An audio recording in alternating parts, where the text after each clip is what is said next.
Urdu novel سرگوشی۔ اس novel کے مصنف ہیں معین خان۔ اگلے روز میں صبح ٹھیک 9 بجے آفس پہنچ گیا۔ عروش ابھی تک نہیں آئی تھی۔ میں اپنے چیمبر میں جا کر بیٹھ گیا۔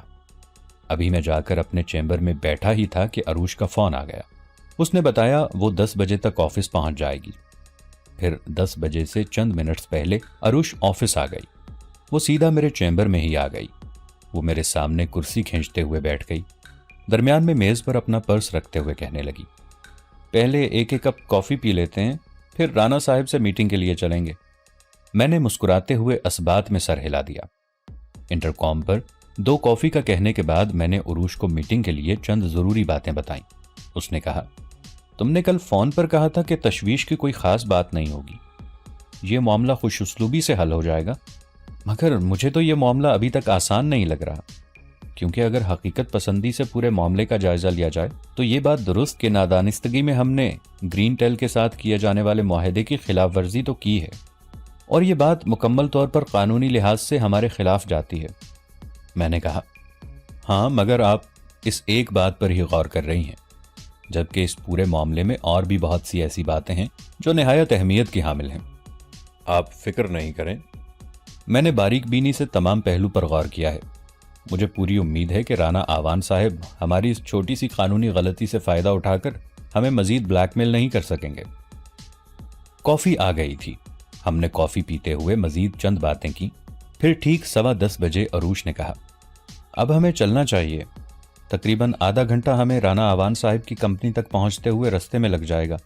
میں نے اپنی میز کی دراز سے میٹنگ کی فائل اٹھائی اور میٹنگ میں جانے کے لیے عروش کے ساتھ چیمبر سے باہر آ گیا۔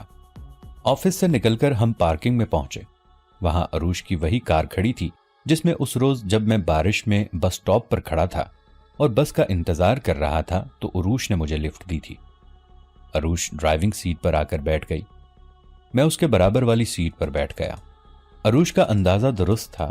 ہم تقریباً آدھے گھنٹے میں رانا آوان کے آفس پہنچ سکے تھے۔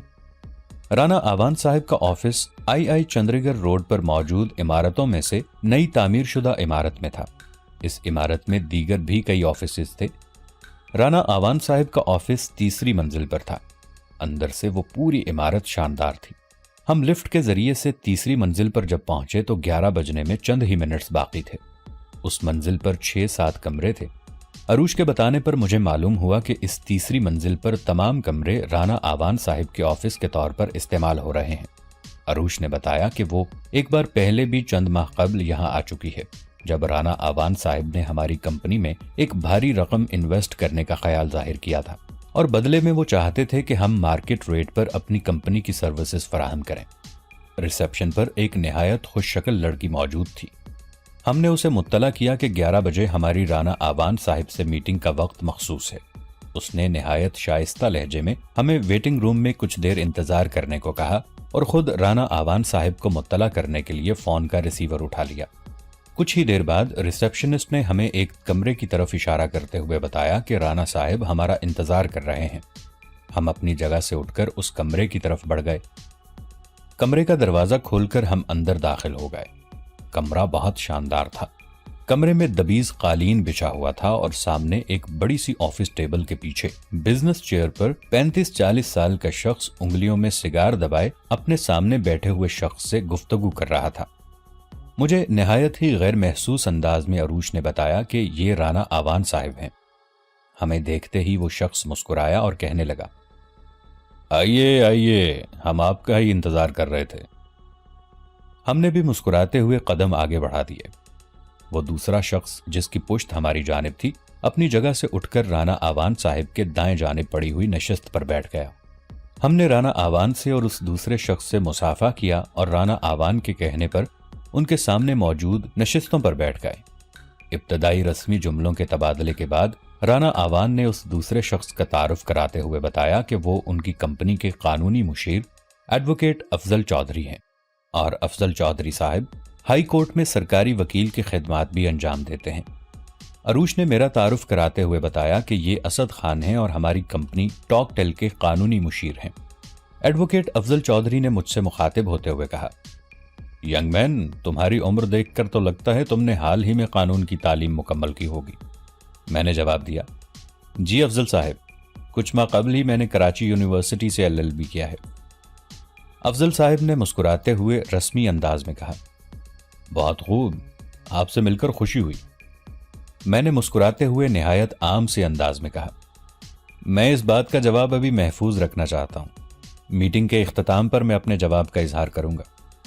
ایک لمحے کو میرے اس جواب سے کمرے میں خاموشی ہو گئی اور پھر رانا آوان اور افضل صاحب نے ایک زوردار قہقہ لگایا۔ میں نے اور عروش نے بس مسکرانے کو ہی بہت جانا۔ رانا صاحب نے کہا، میں پہلے کافی کا کہہ دیتا ہوں، پھر ہم باقاعدہ طور پر میٹنگ کا آغاز کر دیں گے۔ پھر رانا صاحب نے انٹرکام پر 4 کپ کافی لانے کو کہا۔ جب رانا آوان نے کافی کا کہہ دیا تو ایڈوکیٹ افضل چودھری نے کہا، جب تک کافی آتی ہے ہم اس میٹنگ کے نکات پڑھ لیتے ہیں تاکہ میٹنگ کا مقصد مکمل طور پر ہر کسی کے لیے واضح ہو جائے۔ میں نے اور عروش نے اس بات میں سر ہلا دیا۔ جب رانا آوان نے بھی افضل صاحب کو سر ہلا کر اجازت دے دی تو افضل صاحب نے اپنے سامنے پڑی ہوئی فائل میں سے ایک کاغذ نکالا اور پھر اس کاغذ پر لکھی تحریر کو ہمارے لیے پڑھنا شروع کر دیا۔ اس کاغذ پر لکھی تحریر کا خلاصہ کچھ یوں تھا، پچھلے 2 سالوں سے ٹاک ٹیل دانستہ یا نادانستہ اپنی سروسز انتہائی کم قیمتوں پر فراہم کر رہی ہے، جس کی وجہ سے تمام پرووائیڈرز معاشی طور پر بری طرح سے مالی بحران کا شکار ہو چکے ہیں، جس کا نقصان پاکستان کی معیشت کو بھی پہنچا ہے۔ کچھ عرصہ پہلے آخری بار ٹاک ٹیل نے قیمتوں میں کم از کم کی حد کو بھی فراموش کر دیا، اپنی سروسز کی قیمتوں کو مزید کم کر کے۔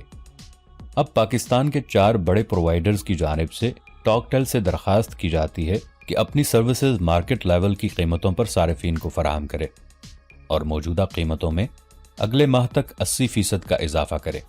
اگر اگلے ماہ تک ٹاک ٹیل نے اپنی سروسز کی قیمتوں میں 80% تک اضافہ نہیں کیا تو مجبوراً بقایا 3 پرووائیڈرز کی جانب سے رانا آوان صاحب ٹاک ٹیل کے خلاف عدالتی کارروائی کرنے کے لیے مجبور ہو جائیں گے، اور رانا صاحب بقایا 3 پرووائیڈرز کی جانب سے 200 کروڑ کا دعویٰ بھی داخل کر دیں گے، کیونکہ پچھلے 2 سالوں سے ٹاک ٹیل کی وجہ سے پاکستان کے تمام پرووائیڈرز کو بھاری مالی نقصان اٹھانا پڑا ہے۔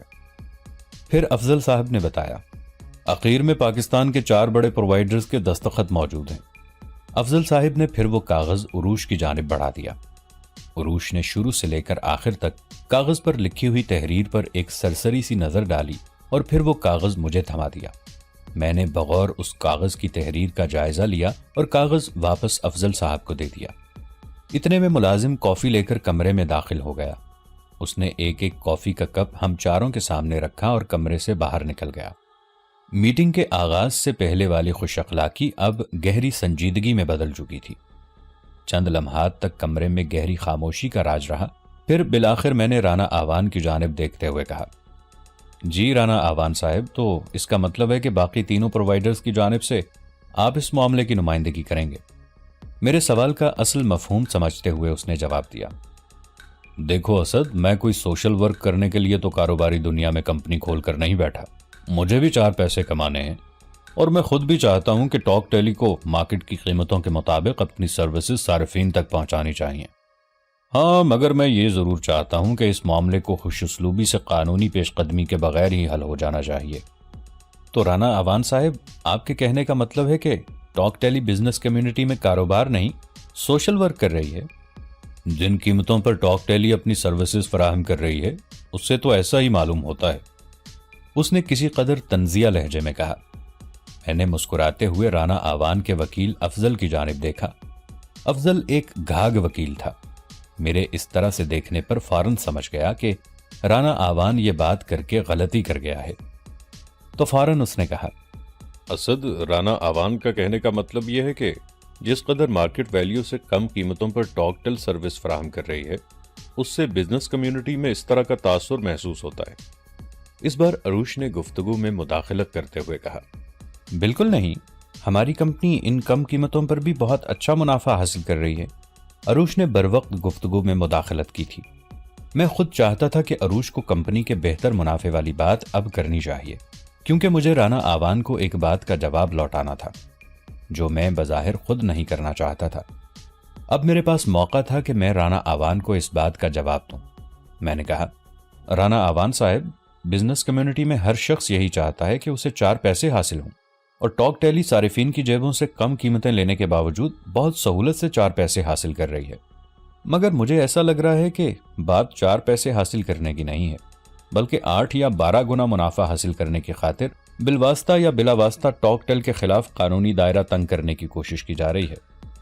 میری یہ بات سنتے ہی رانا آوان کے چہرے پر موجود گہری سنجیدگی ہلکی سی برہمی میں تبدیل ہو گئی۔ رانا آوان کا وکیل بھی اپنی جگہ پر پہلو بدل کر رہ گیا، مگر ان دونوں میں سے کوئی بھی بولا نہیں۔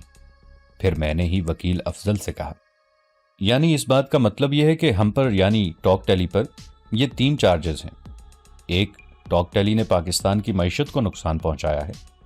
2، ٹاک ٹیلی کو مارکیٹ کے بزنس کو نقصان پہنچانے پر ہرجانے کے طور پر دیگر مارکیٹ کے پرووائیڈرز کو 200 کروڑ ادا کرنے ہوں گے۔ اور آخری یہ کہ ٹاک ٹیلی نے گرین پلس کے ساتھ کیے جانے والے معاہدے کی خلاف ورزی کی ہے۔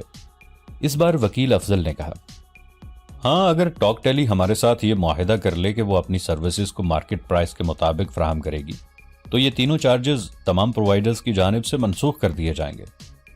اروش نے فوراً کہا، بالکل نہیں، یہ کسی صورت ممکن نہیں۔ ہماری کمپنی کا بنیادی مقصد یہی ہے کہ کم قیمتوں پر بہترین سروس لوگوں تک پہنچائی جائے۔ رانا آوان نے کہا، پھر تو مس اروش ہم مجبور ہو جائیں گے کہ ہمیں قانونی چارہ جوئی کرنی ہی پڑے۔ میں نے کہا، مسٹر رانا آوان، آپ کو مکمل اختیار ہے کہ آپ اپنے اور جن 3 کمپنیز کی آپ نمائندگی کر رہے ہیں ان کے مفاد میں کوئی بھی قانونی قدم اٹھا سکتے ہیں، مگر کسی بھی فیصلے پر پہنچنے سے پہلے آپ اور مسٹر افضل صاحب سے میری گزارش ہے کہ میری چند باتوں پر غور و فکر کر لیں۔ اس کے بعد مجھے یقین ہے آپ بہتر فیصلہ کر سکیں گے۔ میری اس بات پر رانا آوان اور افضل نے سوالیہ نگاہوں سے میری طرف دیکھا۔ میں نے ایک لمحے کے توقف کے بعد کہا، پاکستان کی معیشت کو نقصان پہنچانے کے الزام پر میں چند حقائق آپ حاضرین کے سامنے رکھنا چاہتا ہوں۔ پچھلے 2 سالوں سے ٹاک ٹیلی پاکستان کی معیشت کو پاکستان کے تمام پرووائیڈر سے تقریباً 20% زیادہ منافع پہنچا رہی ہے۔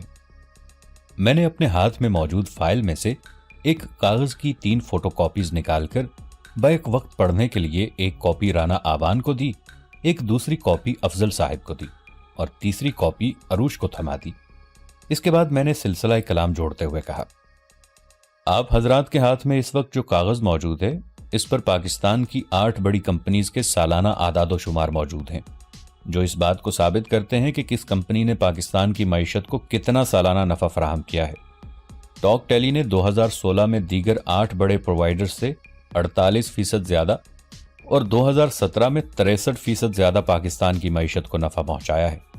آپ کے پاس جو پیپر موجود ہے اس پر رقم بھی واضح ہے کہ کس کمپنی نے کتنی رقم کا حصہ پاکستانی معیشت میں شامل کیا ہے۔ تو اس طرح سے یہ پہلے قانونی نقطے کی وقت ٹاک ٹیلی کے خلاف کچھ نہیں ہوگی۔ میں بغور رانا آوان اور افضل صاحب کے چہرے پر بدلتے تاثرات کو دیکھ رہا تھا۔ اروش کی آنکھوں میں بھی ایک چمک سی اونت کر آ گئی تھی۔ میں نے سینٹر میز پر سے پانی کا گلاس اٹھایا اور اپنے لبوں پر لگا دیا۔ اس دوران افضل نے کہا، اگر ہم اس نقطے کو چھوڑ بھی دیں تو بھی بقایا 2 مطالبات کافی اہمیت کے حامل ہیں، ان کو فراموش نہیں کیا جا سکتا۔ میں نے خالی گلاس واپس میز پر رکھتے ہوئے کہا، جی بالکل، آپ درست فرما رہے ہیں، ہم باقی 2 الزامات کو بھی فراموش نہیں کر سکتے۔ دوسرا مطالبہ ہے چاروں پرووائیڈرز کی جانب سے کہ ٹاک ٹیلی کی وجہ سے پچھلے 2 سالوں سے دیگر پرووائیڈرز مالی بحران کا شکار ہو چکے ہیں، تو اس بنا پر ٹاک ٹیلی کو ہرجانے کی صورت میں 200 کروڑ ادا کرنے ہوں گے۔ میں نے ایک بار پھر اپنی فائل میں سے ایک کاغذ کی 3 کاپیز نکالی اور باری باری رانا آوان، افضل اور اروش کو تھما دی۔ اب جو پیپر آپ حضرات کے ہاتھوں میں موجود ہے اس پر تمام 8 بڑے پرووائیڈرز کی پچھلے 5 سالوں تک کی سالانہ منافع کی رقم درج ہیں۔ 2013 میں تمام بڑے پرووائیڈرز نے 100 سے 150 کروڑ تک کا منافع حاصل کیا تھا۔ 2014 میں انہی تمام پرووائیڈرز نے کم و بیش 2013 ہی کی طرح 100 سے 150 کروڑ کے درمیان منافع حاصل کیا۔ 2015 میں یہ منافع کچھ بڑھ کر 150 سے 170 کروڑ تک پہنچ گیا۔ 2016 میں بھی 2015 ہی کی طرح سے 150 سے 175 کروڑ کا منافع حاصل کیا، جبکہ 2016 میں ٹاک ٹیلی کی کمپنی نے بھی اپنے پہلے سال کا منافع حاصل کیا۔ 2017 میں تمام پرووائیڈرز کے سالانہ منافع میں ایک بار پھر اضافہ ہوا اور تمام پرووائڈرز نے تقریباً 175 کروڑ سے 200 کروڑ تک کا منافع حاصل کیا۔ اس بار ٹاک ٹیلی بھی سالانہ منافع حاصل کرنے والی کمپنیز میں شامل تھی۔ تو لہٰذا اس نقطے سے بھی پردہ اٹھتا ہے کہ ٹاک ٹیلی بقیہ پرووائڈرز کے مالی حالات تباہ کرنے میں اپنا کوئی کردار نہیں رکھتی، کیونکہ اس پیپر کے مطابق یہ واضح ہو جاتا ہے کہ تمام ہی بڑے پرووائڈرز باقاعدگی کے ساتھ نہ کہ ایک معقول سالانہ منافع حاصل کر رہے ہیں بلکہ اضافہ بھی ہو رہا ہے۔ اس بار میں نے رانا آوان اور افضل کے چہروں پر ہلکی سی فکر مندی کے اثرات محسوس کیے، جبکہ عروش کے لبوں پر ہلکی سی مسکراہٹ آ چکی تھی۔ میں نے پھر سے کہنا شروع کیا۔ اب تیسرے اور آخری الزام کا معاملہ رہا، اور وہ معاملہ یہ ہے کہ ٹاک ٹیلی گرین ٹیلی پلس کے ساتھ کیے جانے والے معاہدے کی نادانستہ طور پر خلاف ورزی کر چکی ہے۔ تو اس پر میں نے بحیثیت ٹاک ٹیلی کے قانونی وکیل کے 2 روز قبل گرین ٹیلی پلس کو ایک تحریر ارسال کی تھی، جس میں یہ بات واضح کر دی تھی کہ ٹاک ٹیلی نادانستگی میں کم از کم قیمتوں پر سروس فراہم کرنے کی حد میں مزید 5% کی کمی کر چکی ہے، جس پر پہلے تو معذرت قبول کرنے کی درخواست کی گئی، پھر میں نے گرین ٹیلی پلس سے اگلے 3 ماہ کے لیے مہلت فراہم کرنے کی درخواست کی، اور اس بات کا یقین دلایا کہ اگلے 3 ماہ میں ٹاک ٹیلی اپنی سروسز کی قیمتوں کو کم از کم کی مقررہ حد پر پہنچا دے گی۔ میں نے اس بار فائل سے 2 کاغذوں کی 3 کاپیز نکالی اور ان دونوں پیپرز کی ایک کاپی رانا آوان، افضل اور عروش کو دیتے ہوئے کہا، اب آپ کے ہاتھوں میں جو 2 پیپرز ہیں، ان میں سے ایک اس درخواست کی کاپی ہے جو میں نے گرین ٹیلی کو 2 روز پہلے ارسال کی تھی، اور دوسرا پیپر گرین ٹیلی پلس سے موصول ہونے والا قانونی اجازت نامہ ہے۔ اگر ٹاک ٹیلی چاہے تو وہ اپنی سروسز کی موجودہ قیمتوں کو مستقل برقرار رکھ سکتی ہے، مگر موجودہ قیمتوں سے اپنی سروسز کی قیمتوں کو کم کرنے سے گریز کرے۔ اس بار جب میں نے رانا آوان اور افضل کی جانب دیکھا تو ان کے چہروں پر صاف طور پر شکست خوردگی کے واضح اثرات موجود تھے، اور جب میں نے عروش کی جانب دیکھا تو وہ خوشگوار حیرت کے ساتھ میری ہی جانب دیکھ رہی تھی۔ پھر میں نے رانا آوان کی جانب دیکھتے ہوئے کہا، اب مجھے یقین ہے کہ آپ جیسا بزنس مین ایک ایسے کیس پر اپنا وقت اور پیسہ ہرگز ضائع نہیں کرے گا جس کیس کو ہار جانے کے امکانات 100% ہوں۔ کچھ دیر تک کمرے میں گہری خاموشی کا راج رہا۔ میز پر موجود کافی کے کپ اسی طرح موجود تھے، ہاں، مگر اب ان پر سے بھاپ اٹھ کر ایک باریک سی جھلی بن چکی تھی، جس کا مطلب تھا کہ گرما گرم کافی کو ٹھنڈا ہوئے بھی کافی وقت ہو چکا تھا۔ پھر بالآخر افضل صاحب نے اس چھائے ہوئے سکوت کو توڑا۔ انہوں نے میری اور عروش کی طرف دیکھتے ہوئے کہا، ٹھیک ہے مس عروش، ہم مزید اس پر غور کریں گے کہ ہم کیا کچھ کر سکتے ہیں، مگر میرا اب بھی آپ کو یہی مشورہ ہے کہ ٹاک ٹیلی کو مارکیٹ کے ساتھ چلنا چاہیے، کیونکہ آج نہیں تو کل ٹاک ٹیلی کے لیے کوئی بڑی دشواری پیدا ہو سکتی ہے۔ ظاہر ہے مارکیٹ میں موجود تمام پرووائڈر اس بات سے خوش نہیں ہیں کہ ٹاک ٹیلی اتنی کم قیمتوں پر سروس فراہم کر رہا ہے، اور بزنس میں تو ایسے موقع ملتے ہی رہتے ہیں۔ عروش نے کہا، شکریہ افضل صاحب کہ آپ نے مفت مشورہ فراہم کیا، ورنہ میں نے تو سنا تھا کہ وکیل حضرات مفت مشورہ نہیں دیتے۔ میں نے کہا، ارے نہیں عروش، افضل صاحب تو بہت تجربہ کار وکیل ہیں، آپ سمجھ نہیں پائیں، وہ آپ کو مارکیٹ پرائس کا مشورہ دے رہے ہیں۔ عروش کے لبوں پر بے اختیار مسکراہٹ آ گئی۔ میں نے تو اس پر غور ہی نہیں کیا۔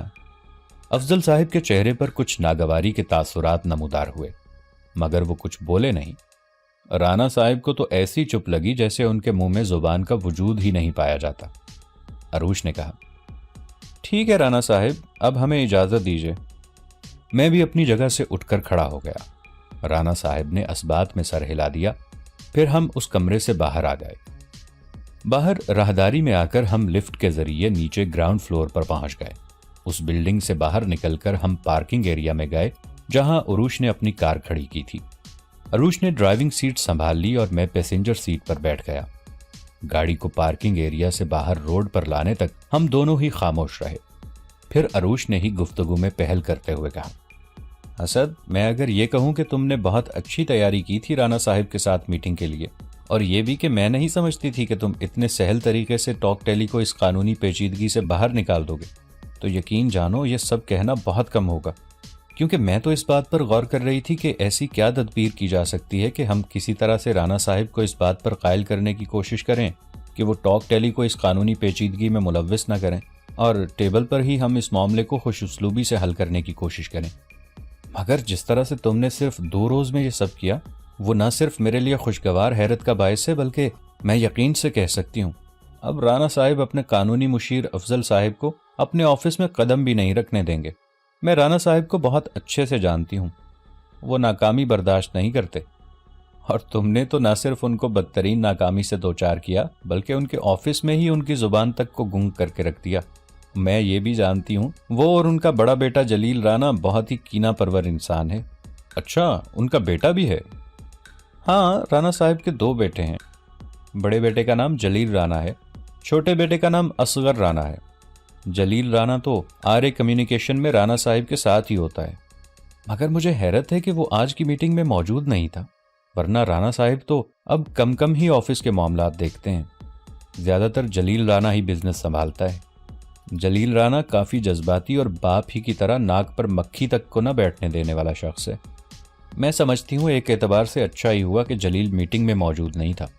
رانا صاحب تو خاموش رہے تھے، اگر جلیل بھی میٹنگ میں ہوتا تو وہ خاموش نہ رہتا، اور ہو سکتا ہے کہ وہاں تلخ کلامی تک کی نوبت آ جاتی۔ اچھا، اگر اتنا ہی لاؤبالی شخص ہے تو بزنس کیسے چلاتا ہے؟ کیونکہ میری دانش میں تو کاروبار کو اچھی طرح سے چلانے کے لیے انسان کو کافی تحمل مزاج رہنا پڑتا ہے۔ ہاں، یہ درست ہے، مگر وہ اپنی لاؤبالی طبیعت کا مظاہرہ صرف اس صورت میں کرتا ہے جب اسے یقین ہو جائے کہ اب مصالحت کی کوئی دوسری صورت باقی نہیں رہی، اور اگر مصالحت کی کوئی بھی ممکنہ صورت اس کی نگاہ میں باقی ہو تو تم اسے نہایت سمجھدار اور معاملات کو احسن طریقے سے چلانے والا پاؤ گے۔ بہت خوب، میں نے تنزیہ انداز میں کہا۔ آپ کی باتوں سے تو ایسا محسوس ہو رہا ہے کہ یا تو آپ رانا فیملی کو بہت اچھے سے جانتی ہیں یا پھر کبھی آپ کو تھوڑی بہت رانا صاحب یا جلیل رانا سے زچ اٹھانی پڑی ہو۔ ذاتی طور پر تو ایسا نہیں ہوا، مگر تقریباً 8 ماہ قبل میری ایک دوست جس کا نام فرزانہ تھا، اس کی فیملی کا رانا آوان کے ساتھ بزنس ہی کے معاملے پر ایک تنازع سامنے آیا تھا، اور جب جلیل رانا نے دیکھا کہ انہیں اس معاملے میں ناکامی کا سامنا ہو سکتا ہے تو ایک روز فرزانہ کے والد ماجد شاہ جب رانا آوان کے ساتھ ایک میٹنگ کے بعد گھر واپس لوٹ رہے تھے تو راستے میں ان کی کار کا ایک دوسری کار سے شدید تصادم ہو گیا۔ اس تصادم کی وجہ سے ماجد صاحب کو ہمیشہ کے لیے اپنی دونوں ٹانگوں سے محروم ہونا پڑا۔ بعد میں مجھے فرزانہ سے پتہ چلا کہ میٹنگ کے روز مجید صاحب کی جلیل رانا کے ساتھ کافی تلخ کلامی ہوئی تھی، اور بعد میں اس چیز کا بھی انکشاف ہوا کہ مجید شاہ صاحب کا جس کار سے تصادم ہوا تھا وہ کار جلیل رانا کا ایک ملازم ڈرائیو کر رہا تھا، اور وہ کار جلیل رانا کی تھی، مگر جس وقت کار کا تصادم ہوا اس وقت جلیل رانا اس کار میں موجود نہیں تھا۔ اس ڈرائیور سے جب معلومات حاصل کی گئیں کہ وہ جلیل رانا کی کار کو کیوں ڈرائیو کر رہا تھا تو اس نے بیان دیا کہ وہ جلیل صاحب کی اس گاڑی میں کچھ نقص تھا، اور وہ کار کا نقص ہی دور کرانے کے لیے کار کو ڈرائیو کر کے ورک شاپ لے جا رہا تھا، مگر رستے میں کار کے اس نقص کی وجہ سے تصادم ہو گیا۔ تصادم کے وقت کار آؤٹ آف کنٹرول ہو گئی اور اس کا تصادم مجید صاحب کی کار سے ہو گیا۔ جلیل رانا کے اس ڈرائیور کو بھی اس تصادم میں کافی چوٹیں آئی تھیں، ایک ہاتھ بھی فریکچر ہو گیا تھا، اور وہ بھی ماجد صاحب کی طرح اس تصادم میں معذور ہو سکتا تھا یا جان سے بھی جا سکتا تھا، مگر اس نے بتایا کہ جس وقت کار اس کے کنٹرول سے باہر نکل گئی تو اس نے بروقت کار کا دروازہ کھول کر باہر چھلانگ لگا دی تھی۔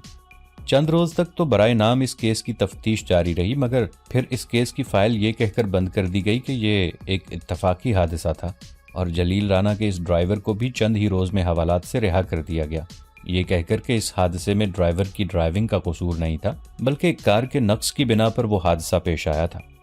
ماجد انکل کی جانب سے بھی کچھ زیادہ اصرار نہیں ہوا۔ حادثے کی مزید تفتیش کے حوالے سے بعد میں میری جب فرزانہ سے ملاقات ہوئی تو اس نے بتایا کہ وہ لوگ بھی یہی سمجھتے ہیں کہ وہ حادثہ ایک اتفاقیہ حادثہ رہا ہوگا۔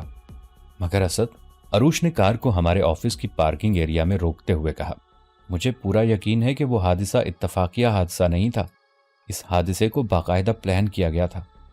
عروش نے گاڑی کے دروازے کو مقفل کرتے ہوئے کہا، تم خود دیکھو، اگر حادثہ پلان نہیں کیا گیا ہوتا تو جلیل رانا کے ڈرائیور کو بھی اتنی ہی شدید طرح سے زخمی ہونا چاہیے تھا، جبکہ جلیل رانا کے ڈرائیور کو بہت معمولی چوٹیں آئی تھیں، بس ایک ہاتھ میں فریکچر ہو گیا تھا، اور اسے یہ چوٹیں بھی گاڑی سے باہر چھلانگ لگاتے وقت آئی تھیں۔ ہم نے پارکنگ ایریا سے نکل کر آفس کی بلڈنگ کی طرف قدم بڑھا دیے۔ عروش کہہ رہی تھی، اگر حادثہ پلان نہیں ہوتا تو مجھے پورا یقین ہے کہ جلیل رانا کے اس ڈرائیور کو بھی گاڑی سے باہر چھلانگ لگانے کا موقع نہیں ملتا، اور وہ گاڑی کے نقص والی بات بھی محض ایک پلان کا اہم جز تھا، کیونکہ اسی ایک بات سے کہ گاڑی کے نقص کو ٹھیک کروانے کے لیے لے جایا جا رہا تھا ڈرائیور کو بھی بچایا جا سکتا تھا کہ حادثے میں ڈرائیور کی ڈرائیونگ کا قصور نہیں تھا بلکہ گاڑی کے نقص کی وجہ سے حادثہ ہوا تھا۔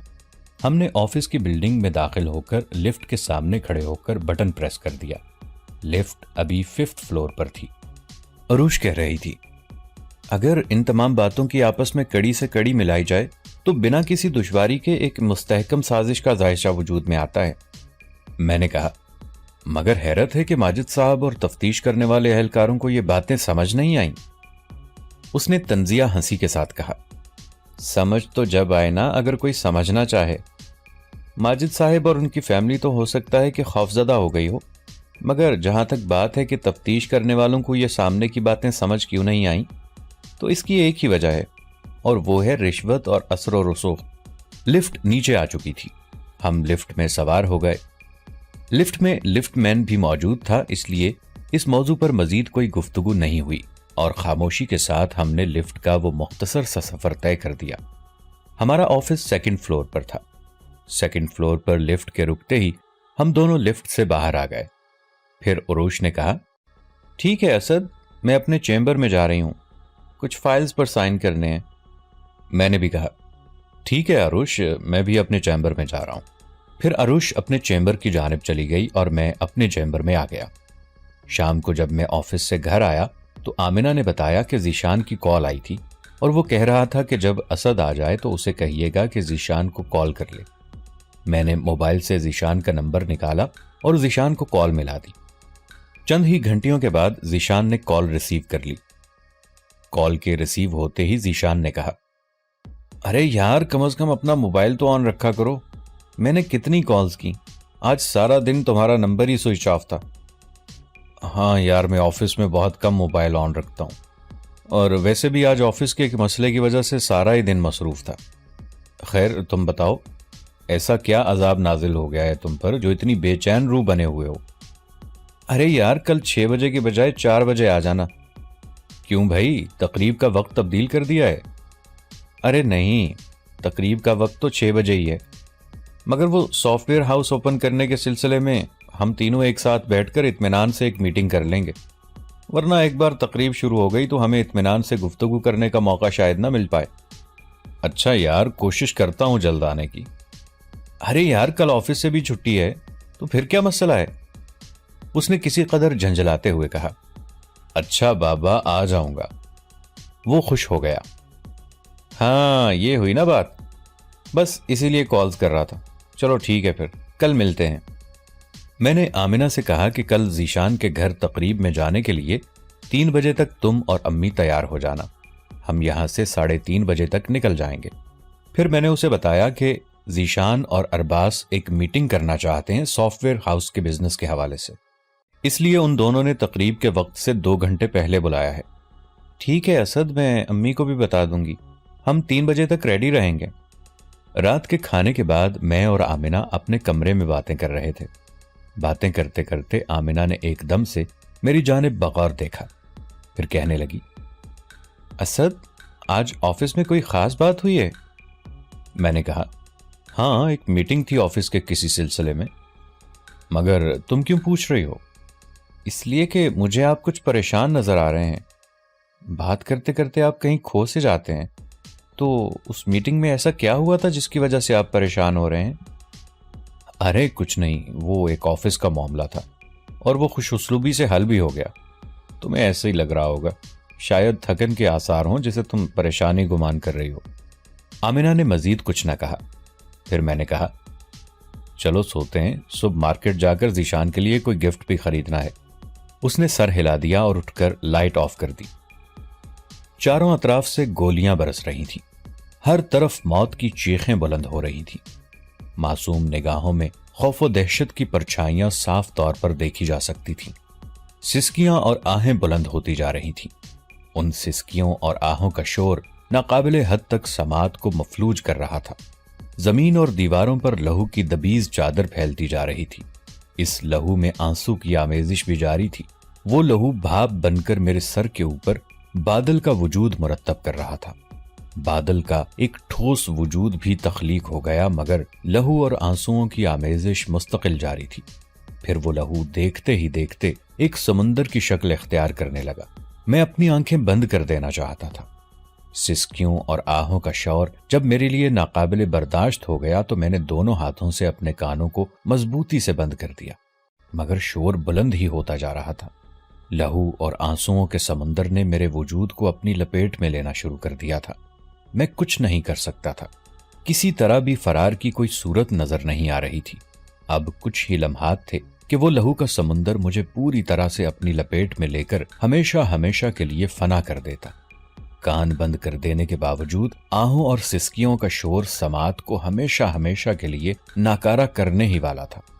مجھے اپنا سانس سینے میں گھٹتا ہوا سا محسوس ہونے لگا، زمین اور آسمان لرزتے سے محسوس ہونے لگے۔ اتنے میں ایک قلم کسی کے ہاتھ سے چھوٹ کر ہوا میں معلق ہو گیا۔ وہ قلم بالکل میری نگاہوں کے سامنے موجود تھا، کوئی بار بار میرا نام پکارے جا رہا تھا۔ مجھے وہ آواز کسی گہری کھائی سے آتی ہوئی سنائی دی، پھر وہ آواز قریب ہوتی گئی۔ اب میں صاف طور پر اپنے نام کو پکارتے ہوئے سن رہا تھا، اسد، اسد۔